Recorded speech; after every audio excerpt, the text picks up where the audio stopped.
വികസനത്തിന് നാനാമുഖമായ സാധ്യതകൾ കണ്ടെത്തി സമഗ്ര പദ്ധതികളുമായി മുന്നോട്ടു പോകുന്ന NDA സർക്കാരിൻ്റെ ഏറ്റവും പുതിയ സംരംഭമാണ് തൊഴിലവസരങ്ങൾ വൻതോതിൽ സൃഷ്ടിക്കാനുള്ള ബൃഹത് പദ്ധതി. റെയിൽ, റോഡ്, വ്യോമ ഗതാഗത മേഖലയിലും വ്യവസായ, ആരോഗ്യ, വിദ്യാഭ്യാസ, ശാസ്ത്ര, സാംസ്കാരിക, പാർപ്പിട, ശുചിത്വ മേഖലകളിലും ഒരേ സമയം വികസന കുതിപ്പ് നടത്തുകയാണ്. ഈ സർക്കാരിന് കീഴിൽ ഭാരതം വികസിച്ചു കൊണ്ടിരിക്കുകയാണ് ഇരിക്കുന്നത്. തൊഴിൽ പ്രശ്നപരിഹാരത്തിന് കൂടുതൽ തസ്തികകൾ വഴി ശമ്പളക്കാരെ സൃഷ്ടിക്കുക മാത്രമല്ല, പരിഹാരമെന്ന നിലയ്ക്കാണ് നരേന്ദ്രമോദി സർക്കാർ തുടക്കം മുതൽ നീങ്ങുന്നത്. സ്വയം സംരംഭകത്വം വഴി കൂടുതൽ തൊഴിലവസരങ്ങൾ സൃഷ്ടിക്കുകയും നിലവിലുള്ള മേഖലയിൽ കൂടുതൽ അവസരങ്ങൾ ഒരുക്കുകയും ചെയ്യുന്ന രീതിയാണ് സർക്കാർ വിഭാവനം ചെയ്യുന്നത്. സംരംഭ മേഖലയിലേക്ക് പൗരന്മാരെ ആകർഷിക്കുകയും പ്രോത്സാഹിപ്പിക്കുകയും ചെയ്യുക വഴി സ്വയം വരുമാനം കണ്ടെത്തുകയും അതുവഴി കൂടുതൽ പേർക്ക് അവസരം സൃഷ്ടിക്കുകയും ചെയ്യും. ഇതിന് സർക്കാരിൻ്റെ സാമ്പത്തിക സഹായവും പ്രോത്സാഹനവും വായ്പാ പദ്ധതികളും ഉണ്ടാകും.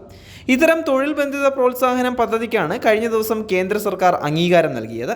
ഇതിനൊപ്പം സുരക്ഷാ മേഖല മെച്ചപ്പെടുത്തുന്ന പ്രക്രിയയും വിഭാവനം ചെയ്യുന്നുണ്ട്. എല്ലാ മേഖലകളിലുമുള്ള തൊഴിലവസരങ്ങൾ സൃഷ്ടിക്കുന്നതും തൊഴിലവസരക്ഷമതയും സാമൂഹ്യ സുരക്ഷയും വർദ്ധിപ്പിക്കുന്നതും ലക്ഷ്യമിട്ടാണ് പദ്ധതി. ഉൽപ്പാദന മേഖലയിൽ ഈ പദ്ധതി പ്രത്യേക ശ്രദ്ധ കേന്ദ്രീകരിക്കും. പുതിയ തൊഴിലവസരങ്ങൾ സൃഷ്ടിക്കാൻ തൊഴിലുടമകൾക്ക് 1 വർഷം മുതൽ 2 വർഷം വരെ പ്രോത്സാഹനങ്ങൾ നൽകും. കൂടാതെ നിർമ്മാണ മേഖലയ്ക്ക് 2 വർഷത്തേക്ക് കൂടി വലിയ തോതിൽ ആനുകൂല്യങ്ങൾ നൽകും. 4.1 കോടി യുവാക്കൾക്ക് തൊഴിലും വൈദഗ്ധ്യവും മറ്റ് അവസരങ്ങളും സുഗമമാക്കുന്നതിനുള്ള 5 പദ്ധതികളുടെ പാക്കേജിൻ്റെ ഭാഗമായി 2024-25 കേന്ദ്ര ബജറ്റിലാണ് പദ്ധതി പ്രഖ്യാപിച്ചത്. മൊത്തം ബജറ്റ് വീതം 2 ലക്ഷം കോടി രൂപയാണ്. 2 വർഷത്തിനുള്ളിൽ രാജ്യത്ത് 3.5 കോടിയിലധികം തൊഴിലവസരങ്ങളാണ് ലക്ഷ്യം. ഇതിൽ 1,92,00,000 കോടി ഗുണഭോക്താക്കൾക്ക് ആദ്യമായി തൊഴിൽ മേഖലയിൽ പ്രവേശിക്കുന്നവരായിരിക്കും. ഈ പദ്ധതി ഉപയോഗിച്ച് എല്ലാ മേഖലകളിലും, പ്രത്യേകിച്ച് നിർമ്മാണ മേഖലയിൽ തൊഴിൽ സൃഷ്ടി ഉത്തേജിപ്പിക്കാനും ആദ്യമായി തൊഴിൽ ശക്തിയുടെ ഭാഗമാകുന്ന യുവാക്കളെ പ്രോത്സാഹിപ്പിക്കാനും കേന്ദ്ര സർക്കാർ ഉദ്ദേശിക്കുന്നുണ്ട്. കോടിക്കണക്കിന് യുവാക്കൾക്കും സ്ത്രീകൾക്കും സാമൂഹ്യ സുരക്ഷാ പരിരക്ഷ വ്യാപിപ്പിച്ച് രാജ്യത്തെ തൊഴിൽ ശക്തി ഔപചാരികമാക്കാനും എന്നതാണ് പദ്ധതിയുടെ പ്രധാന ബലം. എല്ലാ മേഖലകളിലും അധിക തൊഴിൽ സൃഷ്ടിക്കുന്ന കാര്യത്തെക്കുറിച്ചാണ് പദ്ധതി ചർച്ച ചെയ്യുന്നത്. നിർമ്മാണ മേഖലയിൽ പ്രത്യേക ശ്രദ്ധ കേന്ദ്രീകരിക്കും. 1 ലക്ഷം രൂപ വരെ ശമ്പളമുള്ള ജീവനക്കാരുടെ കാര്യത്തിൽ തൊഴിലുടമകൾക്ക് പ്രോത്സാഹനം ലഭിക്കും.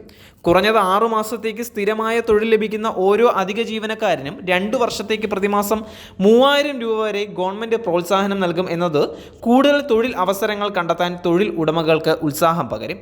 നിർമ്മാണ മേഖലയ്ക്ക് 3ാമത്തേതും 4ാമത്തെയും വർഷങ്ങളിലേക്കും പ്രോത്സാഹനം വ്യാപിപ്പിക്കുകയും ചെയ്യുന്നതായിരിക്കും. അടുത്ത 2 വർഷത്തിനുള്ളിൽ ഏകദേശം 2,60,00,000 കോടി പുതിയ തൊഴിൽ അവസരങ്ങൾ സൃഷ്ടിക്കുന്നതിന് തൊഴിലുടമകൾക്ക് പ്രോത്സാഹനം നൽകാൻ ഇത് സഹായിക്കും എന്നുള്ളത് തന്നെയാണ് പ്രതീക്ഷയായി വരുന്നത്.